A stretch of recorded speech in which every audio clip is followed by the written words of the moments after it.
it'll be a difficult assignment for them, especially without Quade Cooper for probably, you know, the first 10 rounds at least of Super Rugby. So it'll be a hard ask, but they are hungry and they still want to win the competition. To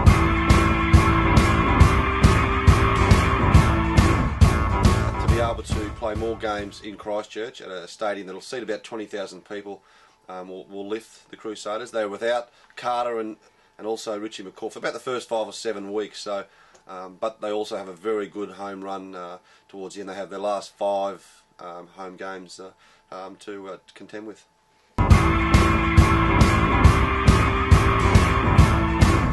Probably a bolter to maybe make the top 6. The Lions from Johannesburg in South Africa are a good, well-drilled side and a young team from last year, and they've been together for a long time with New Zealand coach John Mitchell, who coached the Western Force.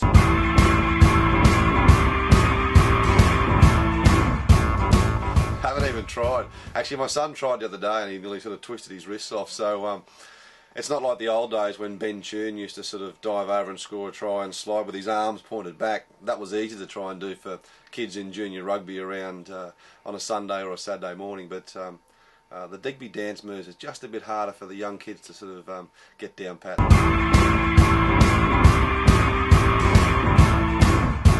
Certainly, both those players will add enormous amount of value to the team, but you've also got to be able to deliver around those players as well. So I think the Rebels, for the Rebels to have a great season, they've got to finish in the top 10. I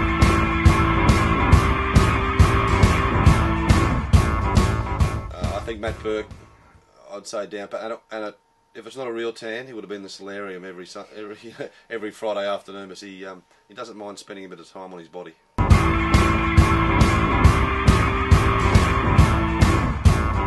My top 6 for 2012. It hasn't changed too much, I don't think, from 2011 Super Rugby. I think the Crusaders will finish on top. They're a really strong team, and when Carter and McCaw gets back in the next 5 or 6 weeks, they'll be very hard to beat, especially with the home games they have. The Blues are going to be up there as well. The Auckland Blues, they're a side that have recruited really well, Piri Wipu and also Ma'a Nonu. And then the Reds will be thereabouts. I don't think the Reds will finish out of the top 4, but they'll be around that sort of 4th or 5th place. I think they've got a really hard draw, the Reds. They play a lot of sides, good sides away from home. And then you'd like to think the Waratahs are going to be close as well. As I mentioned, the Blues, Stormers. And the Stormers have got a team that they've lost a couple of players, but they've got a guy in Skalkberger who will just lead them from the front. They very, very hard to beat at home in Newlands in Cape Town. And you would think then someone like the Sharks will be there as well.